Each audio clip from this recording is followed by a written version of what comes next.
Hi, I am Kevin, or Script Scribbles, a slightly successful blogger from Tumblr and Twitter and Instagram if you want to see me being shallow. Welcome to my Doctor Who Series 11 YouTube coverage. So without further ado,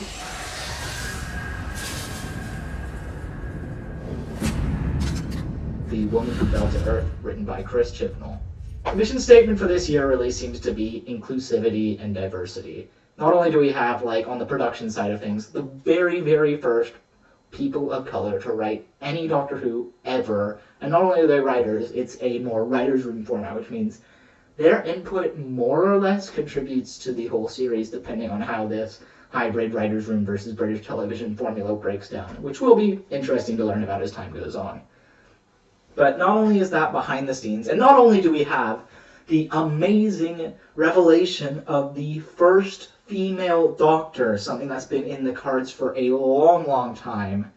And any old fans, if you want to fight me on this, I will fight you, and I will win. Because not only do I have, but I've been following this series a long time, and I've done my research, and the wait for a female Doctor has been there for ages. I mean, you had Tom Baker saying, oh, I could regenerate into a woman as a joke.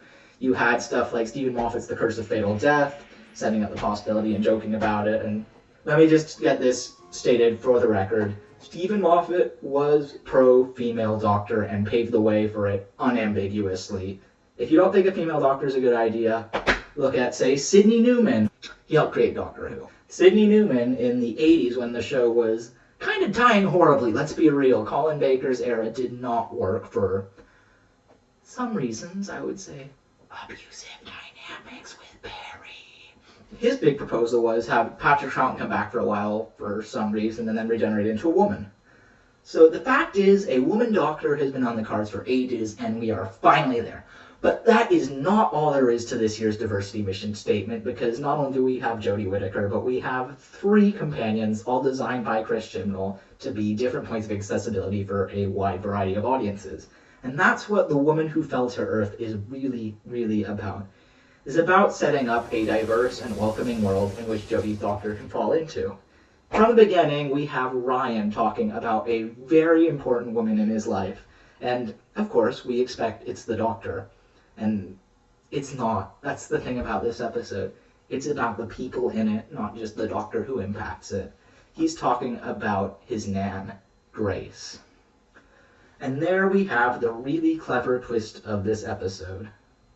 It's about a family of Ryan, Grace, and Graham, and to a lesser extent, Yaz, another new companion who is the only one not connected to this family dynamic directly. And so, what this story is about that thematic juxtaposition. So let's break into how this script constructs itself and sets up its thematic layers around Grace as the woman who fell to Earth, which is, of course, her death. So we meet Ryan, and we cut to him with his nan. First shot of the episode after the YouTube, him and his nan. It's not subtle, but it's also not what you expect, because you assume it's the Doctor. She was falling when we last saw her. So from there we go to Ryan, and again the diversity mission statement comes up. He's a young black man working very hard to become an engineering student, and he's got a condition called dyspraxia. So we have a young black man with slight disability, which is phenomenal and different. We've never had a character like that in Doctor Who. And that is why these stories are worth telling, because this is something new that people in the real world are and have never seen themselves in this show. Of course you need to do that. And from there we meet Graham, his granddad, or step-granddad, who is a cancer survivor, and still in remission, which is fantastic. You do not see stories about this. We've not really had any older companions, period. Certainly not his age. Not aside from, unless you want to look at Big Finish, which, one of their better moments, they did. Oh, here's the best one I've got to show. Oh, I know, it doesn't have her on it, but Evelyn Smythe, a older historian who was an absolutely fantastic companion and match for the 6th Doctor, who, unlike Perry, didn't get abused, because Big Finish actually could write. And we meet Yaz as the alien activity begins, and he calls the police, meeting an old friend from school who is South Asian, yet more diversity. Yay. The plot, when it comes, is fairly straightforward, and that can be seen as a good thing and a bad thing. On the good side, it works very efficiently as a device to get the characters rolling. By 4 minutes in, we've established all 3 new companions, Grace, and we've established some sort of alien threat. Then over the next 5 or so minutes, we get ratcheting up tension of these characters facing the threat. And this is not a Doctor Who story yet, is the really interesting approach. We do not see the titles roll, we do not hear the theme. Everything about this is a new show. And it's a show about this family and Yaz confronting aliens. And so we get to the train sequence, and it's a tense and exciting bit.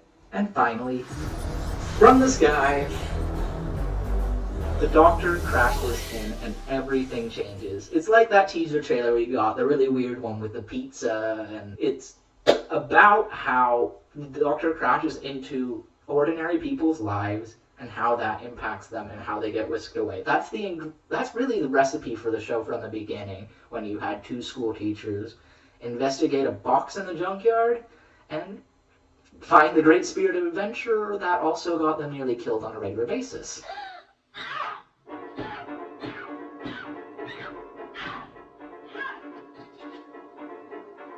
I love that era so much. Susan, why don't you give me those scissors? Give them to me. So this really is the part of the episode that Chris Chibnall excels at. He's really, really good at sketching out a community of very different, very interesting people. If anyone's not seen Broadchurch, I highly recommend it. The entire episode is basically what we get in these first 10 minutes, the entire first episode of Broadchurch. It's sketching out the lives of an entire community and their reaction to one event in their area. And so, here, credit where it's due, the ingredients for Doctor Who come very, very quickly, but not ever at the expense of this world being sketched out. In fact, they respond to it. We don't get the Doctor till 10 minutes in, we don't get the first sequence of the Sonic Screwdriver till 30 minutes in, costume doesn't come till the end. It is very meticulously paced, just as with the hold off of the theme, which we finally get a hint of when the Doctor makes her appearance. Brilliant move, I love that, because her appearance is when we know Doctor Who has officially begun again, as opposed to this show that's going to become her world when she crashes to Earth.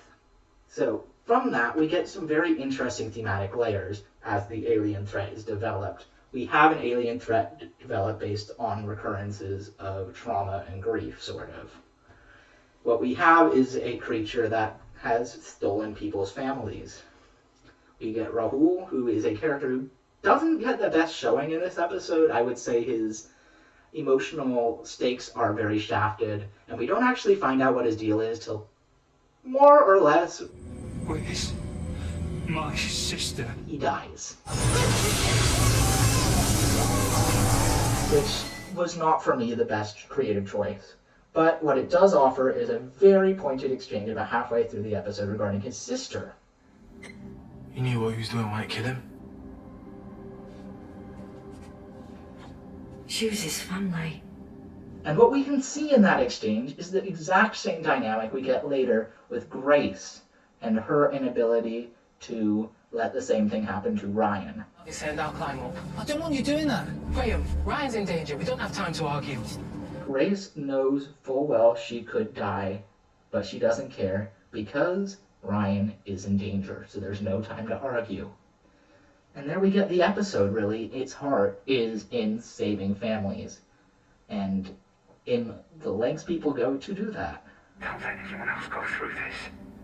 Unfortunately, this is not also the deepest part of the episode, because though the thematic layers are present, they don't feel very lived in.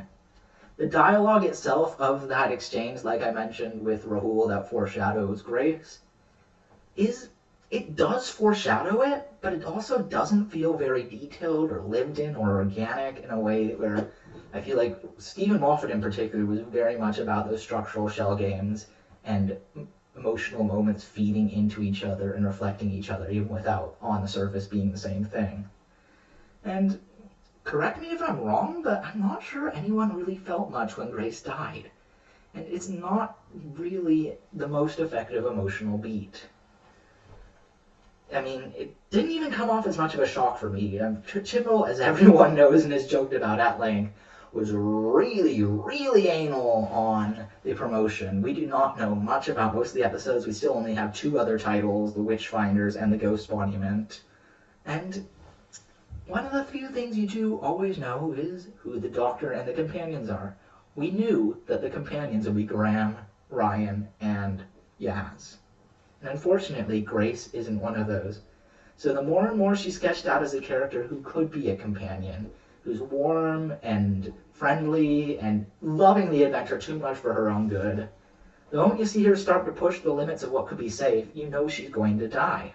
And we've seen Doctor Who do this trick before, in Before the Flood, which I have not great feelings on, but in that episode, we saw the same thing with O'Donnell, who didn't really follow the warnings by the Doctor and launched herself into the adventure and was shown to be the perfect companion and got killed for it. So it really didn't feel like a shock, and I feel like building up all this foreshadowing and turning the gears of the plot to make Grace's death into the twist about who the titular woman who fell to Earth is, that's all really clever, and I really admire it, but I don't feel it. I don't feel much about that, and this isn't me trying to bash Chibnall for being a bad writer. God knows there's a lot of that out there right now, but he's not. He is a really, really good writer. I don't care what anyone says. Again, for example, Broadchurch. The opening episode is a long reaction by an entire village to the death of one child, and you feel every single permutation of that deeply, and he is so good at that. And that just makes me wish this episode didn't deal so much with Tim Shaw. What we have with the plot of Tim Shaw is at best described as functional. He works as a joke. I mean, the name is hilarious, and Jodie Whittaker performs the reaction to his name in the funniest frigging way. She's like, Tim Shaw. She is so funny and so warm as the Doctor. She nails that. But he doesn't feel threatening. I mean, the whole teeth thing, that's gonna freak some people out, and I really hope some kids were seriously grossed out by that. But I just thought it looked kind of gross, and not in like a, ooh, I can't watch way, but more of a, that looks like a really weird design that doesn't do much for me way. And I don't really get why his build-up is handled the way it is. What we get there is he does a lot of killing, and I'm not sure about how that's paced. For example, we get Rahul getting killed off, which is a very built-up scene. We see a lot of Rahul. But then right after that, we go to the salad guy, who's just kind of like, I'm gonna chuck my salad at you. Go away, mister. And it's like, okay. I don't really get why we need to have 2 quick successions of developing random characters who are not going to come back in any capacity just to kill them. And one would do. We get it. He's a bad dude. He just killed someone. I don't get why the second death was necessary there. Though that is also the best thing about the red shirts in this episode. The way every single one of them does have a life to them. Like I said, Rahul didn't really connect much to me emotionally, but I'm glad he had that arc about his sister and that developed things. And better yet than that, the old man at the construction site who is calling his granddaughter, that was fantastic and sad and just right, and that is what I like Chris Chibnall for.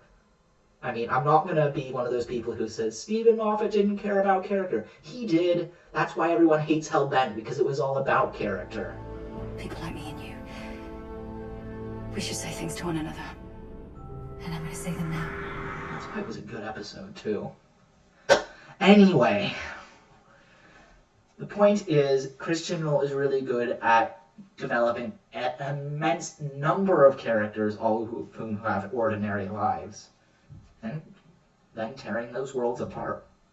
And that's the best part of this episode. Not the thing that tears these worlds apart, but the part that gets torn apart. While it doesn't entirely make sense, for example, that an alien race of predator ripoffs decides to only hunt on Earth, which is said to be 5,000 galaxies away. Like, that's gotta be a long trip. That recurrence doesn't matter so much as the people whose lives get disturbed by it. And while I don't feel much about Grace's death, for example, I do love the hyper-focus on how the Doctor's impact in the world changes people, and changes their lives, and changes their emotional well-being. Being around the Doctor can hurt, and I like that a lot. And I'm with him. We don't get aliens in Sheffield. I think he's still in shock, bless him. There we come one part that I didn't like in terms of the plot.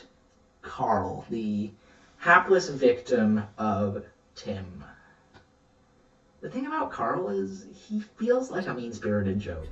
Somebody out there wants me. Somebody out there wants me. His character is defined by anxieties and fears and insecurities, which are very much mental health conditions that feel like they should be welcomed by this diverse mission statement. And yet, he's the butt of the joke. His listening to the self-help tape, for example, is a joke on him because while he's saying there's someone out there who wants me, we get Tim climbing up the tower to kill him. And it just sort of progresses like that. There is a nice moment where he says, I am special, trying to jump off the tower, jump off one crane to the other to get to the Doctor. And she says back to him, Oh, yes, you are! that is what I like the Doctor for. But when Carl pushes Tim to his, well, not death,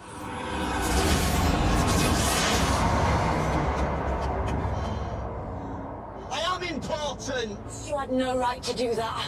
why didn't he have a right to do that? He was a victim, he had no choice in this, very little agency, and he nearly died.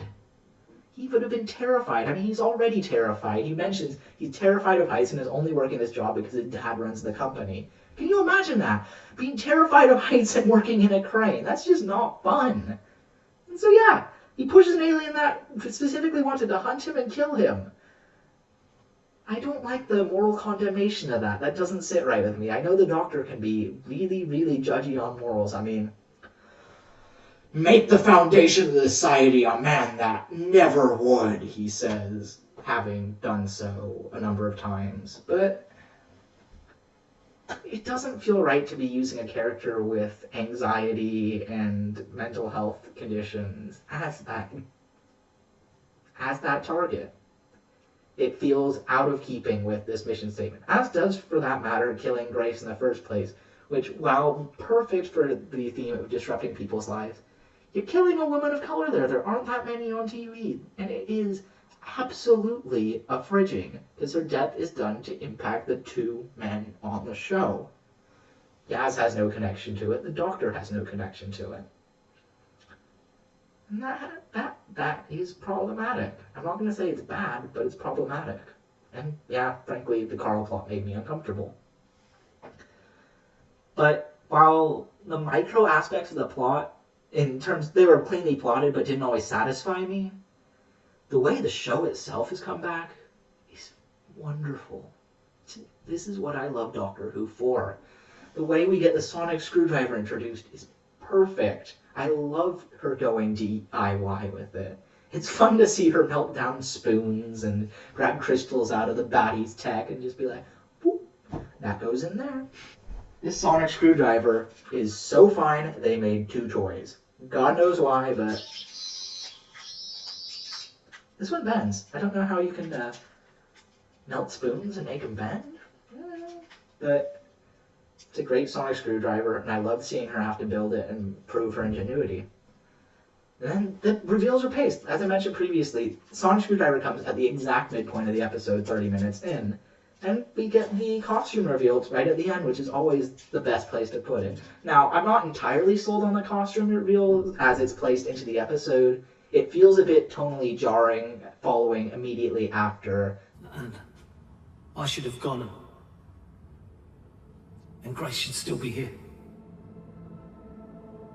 I really, really liked those scenes and how Ryan's history with his dad was developed, as well as Graham's history with cancer. Those were great, and they set up some interesting directions in future.